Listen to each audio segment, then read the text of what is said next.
finish my makeup after work, right? And I do not like the way this setting powder has done my under eyes. I'm gonna take my glasses off. Of course, my nose area, terrible. Look at this, terrible.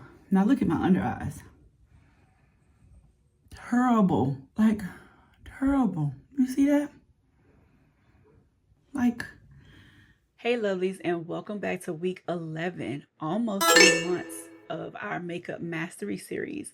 And this week we're going to talk about those fine lines and our makeup accentuating things like texture and fine lines. You know, I kind of have mixed feelings about this because when we're talking about natural makeup, I think having fine lines, it kind of comes with the territory almost, because it's skin, and there's just some things about skin you want to see. You know, you want to see those flaws. Unless you are using a filter, people's skin will naturally have flaws. Okay, so I'm not here to sell you on the fact that your makeup will vanish things like fine lines or not accentuate those types of things, but there are some things that we can do to help lessen the look of fine lines and texture on our skin when we're applying our makeup. First off is, like we talked about in week 2 or 3, which was our skincare,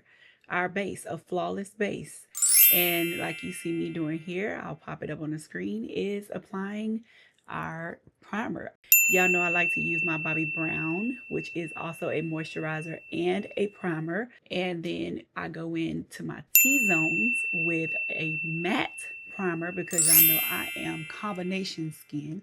So just like we've been talking about throughout this entire series, you want to make sure that whatever primer or moisturizer base that you use, it is one for your skin type, because that is what's going to help your skin best not accentuate those fine lines or texture the most. Oil won't come through, won't seep through your makeup or your foundation base, and you won't have those problems like texture and fine lines to appear. Once we get that done, next would be our foundation. Now with our foundation, it's the same thing because we talked about this as we progressed in our makeup mastery series, but in this aspect, I just want to tell you that less is more. Here I'm comparing the two sides, even though I'm putting it on with my beauty blender. One side I did put on a little bit more because I wanted to show you what it would look like if we applied too much versus just using the residual of my beauty blender to apply on the other side. Less is definitely more, but you will still get whatever texture your skin is up under it. So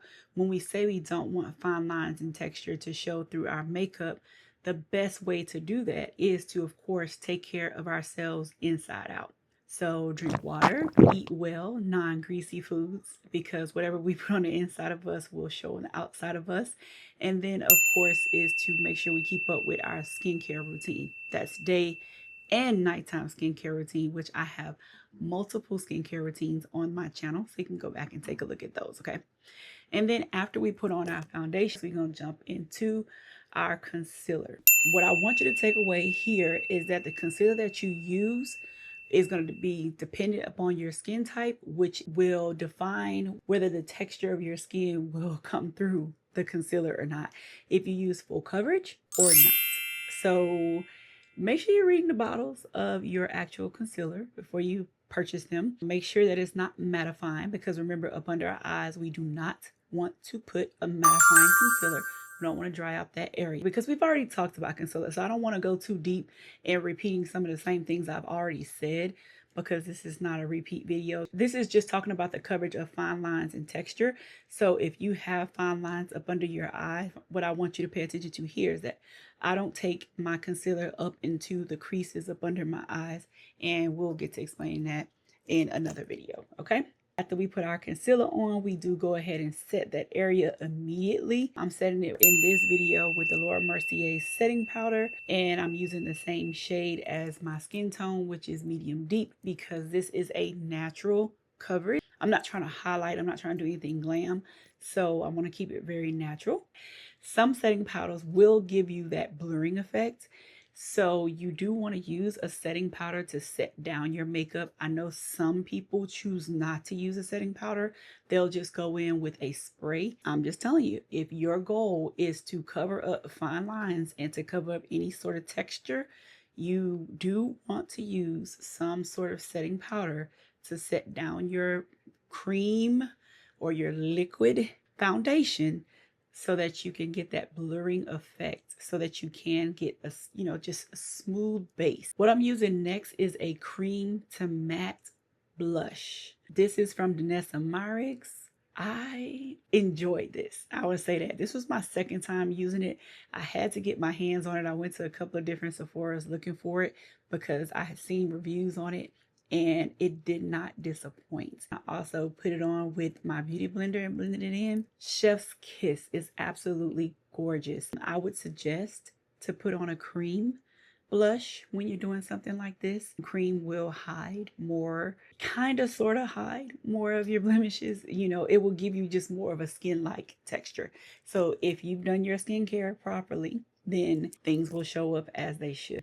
Because again, I'm not here to sell you that is going to look any different than what your actual skin already looks like. Okay, once you get done with that, you can use a cream based highlighter, but I chose to go in with my normal highlighter, which is not cream based. It is a powder based highlighter from Ofra. I just enjoy it. I love it. Which a cream base will do the same thing as my cream base blush, except for it's not going to dry down. It'll just be a highlight. This video brings everything together that we have been talking about over the past couple of weeks, which is good. I mean, if you've been following along, it puts your skills to the test to actually accomplish a look, a completed look, and I just enjoy it thoroughly. Now that you got your base together, you still need to work on your eyes. So this video right here, I explain exactly how to do the mascara that I'm wearing today. So make sure you go back and check that video out, and I will see you guys in the next one, which we'll be talking about setting powders versus setting sprays. Okay, so be there, don't be square. I'll see y'all in the next one. Bye.